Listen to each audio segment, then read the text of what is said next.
Saviez-vous qu'en moyenne, les gens, entre Halloween et le 1er de l'an, prennent environ 7 à 12 livres?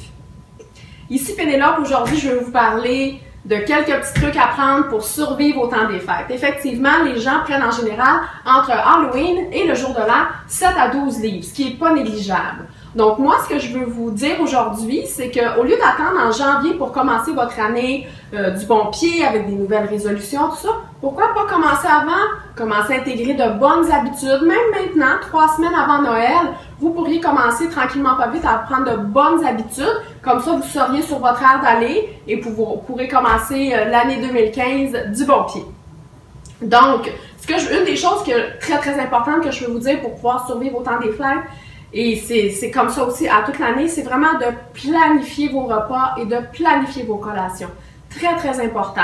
Si vous êtes invité dans un brunch ou dans un souper, je vous invite à planifier une petite collation avant de partir, qui serait vraiment excellent. Comme ça, vous n'arriverez pas là-bas l'estomac vide. Parce que souvent, quand on arrive à quelque part l'estomac vide et qu'on prend un petit verre pour faire un petit chin, et bien là, l'alcool qu'on va prendre va nous ouvrir l'appétit. On va avoir envie de prendre un peu plus d'alcool, prendre plus de nourriture que d'habitude. Donc, un petit conseil, mangez avant de vous rendre à votre événement.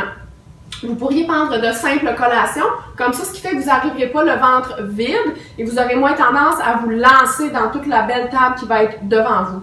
Des petits exemples simples, ça pourrait être des crudités avec de l'humus. Moi, j'aime bien aussi le yogourt grec. Moi, je prends le yogourt grec Choix du Président, 2 ingrédients, c'est-à-dire lait écrémé et culture bactérienne. Moins il y a d'ingrédients, mieux c'est. Donc, un yogourt grec nature.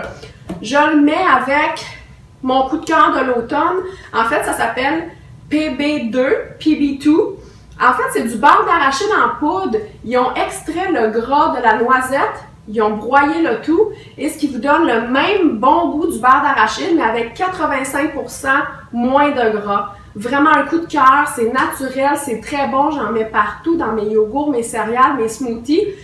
Et dans le yogourt, comme je vous disais, c'est excellent. Moi, j'en mets 2 cuillères à soupe dans mon yogourt grec, ce qui fait que c'est super bon.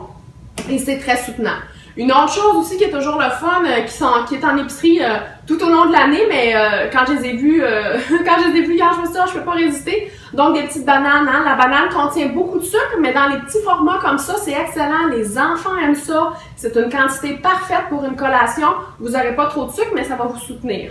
Et pour les gens qui utilisent Shakeology, moi, c'est ça que je prends. Donc, c'est un shake avec un petit peu de protéines. Et tout le reste qui est à l'intérieur, ce sont des super aliments. Ça va vous aider pour la perte de poids, pour votre énergie, augmenter le système immunitaire.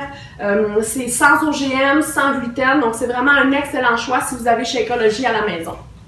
Donc, de planifier vos trucs et de vos collations avant d'aller dans les parties, c'est toujours bien d'avoir mangé un petit peu avant. Deuxième chose, si jamais vous allez dans une place et vous deviez apporter un plat, ce que je vous suggère, ce serait d'apporter un plat qui est plus santé.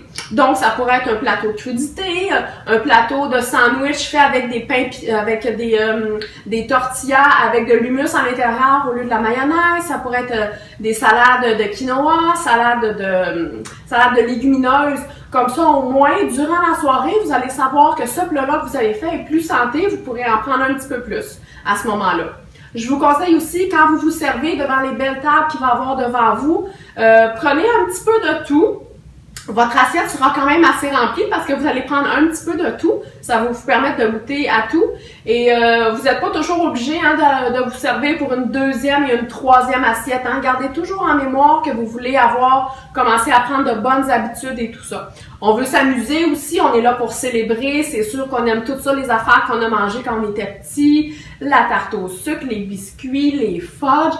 Mangez-en, mais avec modération. Toujours en gardant en arrière de la tête que vous avez un objectif, parce que de toute façon, dans le temps des fêtes, on est souvent très occupé et ce que vous allez manger, c'est votre carburant ça va être votre carburant pour permettre à votre corps de fonctionner. Donc, si vous mangez beaucoup de sucre, plein de pâtes, tout ça, vous allez avoir beaucoup moins d'énergie, tandis que si vous mangez de bonnes choses, de plus petites quantités, plus souvent, vous allez vous sentir beaucoup plus en forme et vous allez être plus en état de passer à travers ces 2 semaines de célébration. Donc, je voulais vous dire que c'est aussi la vie d'avoir des choses devant nous qui sont très très bonnes et qui sont peut-être pas nécessairement bonnes à court terme pour notre corps, mais c'est pas grave, comme je vous dis, c'est la vie.